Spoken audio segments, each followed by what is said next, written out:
ஹாய்ங்க. இன்றைக்கி ரொம்பவே சூப்பரான பாரம்பரிய முறைப்படி நம்ம வந்து உளுந்து துவையல் தான் செய்ய போகிறோம். இது ரொம்ப சூப்பராக இருக்கும். செய்யறதுமே ரொம்ப ஈஸி. சூடான சாதத்தில் ஒரு உருண்டை எடுத்து வச்சு அப்படியே நல்லெண்ணெய் விட்டு சாப்பிட்டீங்க அப்படின்னா அவ்வளோ டேஸ்ட்டாக இருக்கும். அடுத்த டைம் எப்படா செய்வாங்க அப்படின்னு வெயிட் பண்ணிகிட்ருப்போம். ஸோ அப்படி ஒரு துவையல் இப்போ வாங்க எப்படி செய்யலாம் அப்படிங்கிறத பார்த்துட்டு வந்துடலாம். ஸோ அதுக்கு வந்துட்டு ஒரு கப் அளவுக்கு நீங்கள் கருப்பு உளுந்து எடுத்துக்கோங்க. முழுசாக இருந்தாலும் சரி, இல்லை உடச்சிருந்தாலும் சரி. காரத்துக்கு ஏற்ற மாதிரி வரமிளகாய், சின்ன நெல்லிக்காய் சைஸ் அளவுக்கு புளி, 10-15 பல் பூண்டு, ஒரு 10 வெங்காயம், சின்ன வெங்காயம் தான் போடணும். அதுக்கப்புறமா ஒரு சின்ன தக்காளி, இவ்வளோ தான். ஃபஸ்ட்டு நம்ம உளுந்தை நல்லா ட்ரையாக வறுத்துக்கலாம். ஒரு 2 நிமிஷம் ட்ரையாக வறுத்துட்டு அதுக்கப்புறமா நீங்கள் ஒரு ஸ்பூன் மட்டும் எண்ணெய் விட்டுக்கோங்க. ஸோ இது கம்ப்ளீட்டாக கலர் சேஞ்ச் ஆகி நல்லா அந்த வாசனை வரும். நீங்கள் உளுந்து வறுக்கும் போதே நிறையா டைம் பார்த்துருப்பீங்க. அதோடய வாசனை வந்து அவ்வளோ, அந்த தெருவே அவ்வளோ வாசனையாக இருக்கும். இந்த கருப்பு உளுந்தில் நிறைய பெனிஃபிட்ஸ் இருக்குது. குறிப்பாக பெண்களுக்கு வந்து அந்த இடுப்பு வலி அப்படின்றது வந்து வராமல் இருக்கணும் அப்படின்னா இந்த கருப்பு உளுந்தை வந்து சின்ன வயசுலேருந்தே கொடுக்க ஸ்டார்ட் பண்ணிவிடுங்க. கருப்பு உளுந்து களியாக கொடுக்கலாம், இல்லை கருப்பு உளுந்து கஞ்சி, இந்த மாதிரி ஏதாவது ஒரு வகையில் கொடுக்கலாம். இப்போ பாருங்கள், அதோட கலர் கம்ப்ளீட்டாக சேஞ்ச் ஆகிடுச்சு, நல்ல வாசனையும் வந்துடுச்சு. ஸோ இந்த ஸ்டேஜ் போதும் நம்மளுக்கு, ஏன்னா இல்லாட்டி ரொம்ப கருப்பாயிடும். இப்போ நம்ம வேறு ஒரு பாத்திரத்துக்கு மாற்றிடலாம். இது கம்ப்ளீட்டாக கூல் டவுன் ஆகட்டும். ஏன்னா இப்போ தொட்டோம் அப்படின்னா பயங்கர சூடாக இருக்கும். நல்லா சூடு ஆறட்டும். அதுக்குள்ளே நம்ம வதக்க வேண்டியதெல்லாம் வதக்கிட்டு வந்துடலாம். இப்போ அதே கடையில் கொஞ்சமாக எண்ணெய் விட்டுக்கோங்க. புளி, பூண்டு, அந்த காஞ்ச மிளகாய் இதை மட்டும் ஃபஸ்ட்டு போட்டு நல்லா வதக்கிக்கோங்க.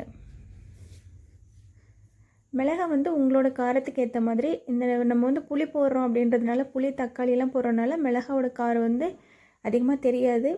ஸோ நீங்கள் எடுக்கிற மிளகாய் காரமாக இருந்ததுன்னா கம்மி பண்ணிக்கோங்க.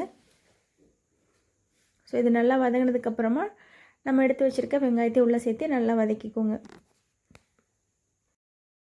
வெங்காயம் ரொம்பலாம் வதங்கணும்னு இல்லை, அந்த லைட்டாக கண்ணாடி பதம்னு சொல்லுவாங்களே அது வரைக்கும் வந்தாலே போதும். அதுக்கப்புறமா நம்ம வந்து தக்காளி சேர்த்துக்கலாம்.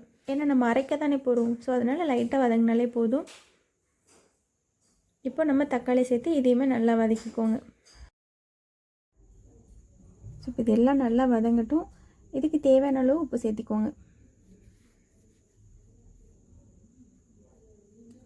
இப்போ ஃபைனலாக ஃப்ரெஷ்ஷான கருவேப்பிலை இருந்தது அப்படின்னா அதை ஒரு கொத்து அப்படியே உருவி போட்டுக்கோங்க. இது எல்லாத்தையும் நல்லா வதக்கிட்டு ஆற வச்சுடுங்க. கம்ப்ளீட்டாக ஆறட்டும். அந்த உளுந்தும் நம்ம வதக்கி வச்சுருக்க வெங்காயம் தக்காளியும் நல்லா ஆறட்டும். ஸோ ஆறினதுக்கப்புறமா ரெண்டையும் அரைச்சி எடுத்துகிட்டு வந்துட்டு அவ்வளோதான், வேலை முடிஞ்சுது. ஸோ இதை தாளிக்கணும் அப்படின்லாம் கிடையாது. நம்ம துவையில் தானே அரைக்க போகிறோம். உங்களுக்கு சட்னியாக வேணும் அப்படின்னா இன்னும் கொஞ்சம் தண்ணி விட்டு நல்லா அப்படியே சட்னி பதத்துக்கு நீங்கள் அரைச்சிக்கோங்க. பாருங்கள், எல்லாம் வதங்கிடுச்சு. இப்போ எடுத்து வேற ஒரு பிளேட்டுக்கு மாற்றிடலாம்.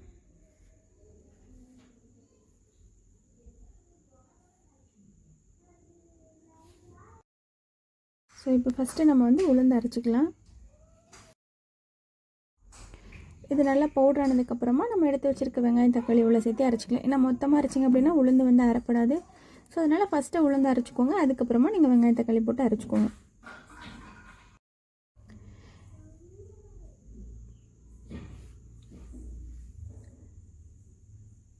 அவ்வளோதான். நம்ம வந்து தண்ணி விடாமல் தான் அரைக்கணும்.